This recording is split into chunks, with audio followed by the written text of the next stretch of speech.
Welcome to AppsTrain, and this is Adobe Illustrator tutorial. This time papakita ko po sa inyo yung simple technique kung paano mag-apply ng 3D effect tapos naka-offset yung kanyang stroke, and then parang may pagka-retro effect siya, no? Ang kagandahan ng technique na ito ay pwede nating i-reformat, i-edit yung ating text, ano. Okay, dito lang yan sa Adobe Illustrator.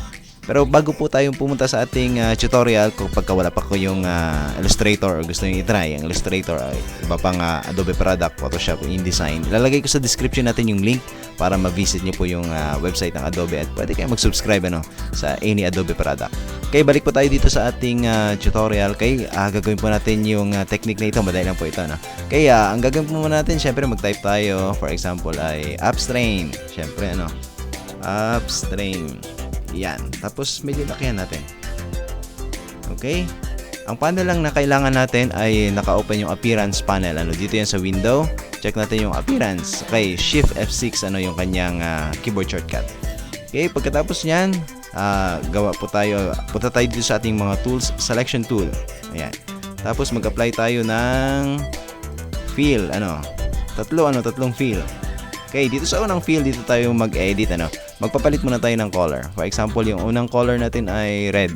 Sample lang naman to, any color gusto niyo, bahala kayo, Pagkatapos, mag-apply tayo ng transform para may pagka-konting 3D din siya, Okay, punta tayo dito sa effects, then distort and transform. Okay, maglagay tayo dito ng preview. Check natin yung preview para nakikita natin, Okay, for example, maglagay tayo ng 5 copies. Then, i-move natin siya vertical. Okay, vertical. Ayan, pababa, Move din tayo ng konting horizontal. Yun. Pero parang kitang-kita yung niya, So, bawas natin, gawin natin 0.5. 0.5 points. Yan. 0.5. 0.5. Yun. Tapos, bawasan natin ng konti. Gawin natin siguro mga 4. Ayan, may pagka-konting 3D na siya, Halata lang, Depende na sa atin, kung paano natin, medyo kung close up pa natin yan, pag nakita nyo. Okay mo natin. Ayan, Ayan sinasabi ko, So, may transform siya, So, may pagka 3D na rin siya. Okay, next step na gagawin po natin. So, may transform na tayo dun sa unang fill. Okay, punta tayo dito sa pangalawang fill. Ang pangalawang fill, palitan mo natin yung color. For example, gawin natin yung parang orange. Ayan. Okay, pagkatapos maglalagay tayo ng transform. Ikakopy natin yung transform na ito. So, ang gagawin natin, i-press natin yung Alt sa ating keyboard shortcut, then i-drag natin dun sa pangalawang fill.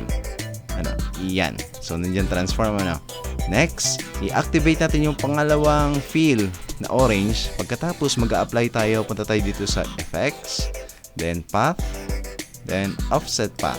Iyan. Click natin yung preview para nakikita natin, Then, lagay tayo ng, for example, ay 14. So, click natin dito sa 4. Ayan, malaki masyado, bawasan natin. Ayun, bawasan natin. Ayan, bawasan natin ng konti. Ayan. Yun. Ayan. Then, click natin, okay. So, meron tayong fill, and meron tayong offset, Ang gagawin po natin, next step, ay pupunta tayo dito sa ating next na fill, sa pangatlong fill. Palit ulit tayo ng color. For example, gawin natin blue. Light blue. Then, kakopy natin yung offset at saka yung transform na effect. Okay.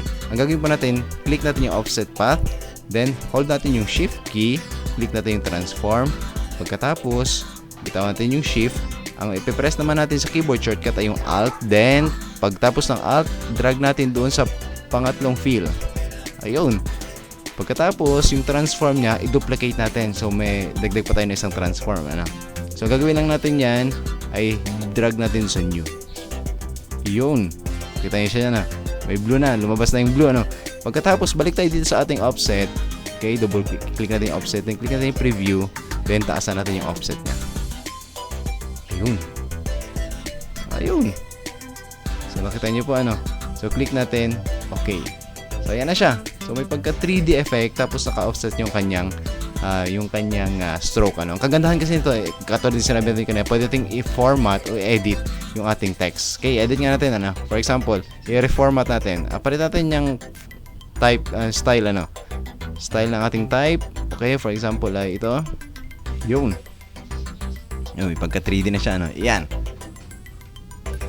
Ayun. So, parang hindi na maganda, parang hindi bagay yung color combination ko, So, So, ang gagawin lang po natin dyan, pagka ganyan, pwede naman nating palitan, kasi pwedeng i-reformat. For example, yung red, try nga natin yung black. Ayun, black. Yun. Okay, try natin yung gray. Gray.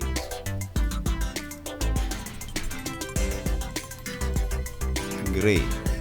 Yun. Ayun. Parang hindi pa rin siya nakikita. Yellow. Ayan. Okay, kung napapansin nyo po, pwede tayong magbawas dyan, kagaya ng binanggit, pwede tayong magbawas dito sa transform. Bawasan po natin ang, for example, ay gawin natin 0.25. Yung 0.25. Click natin okay. Yung. Ayan, so pwede tayong mag-adjust, pwede nating laruin dito yan.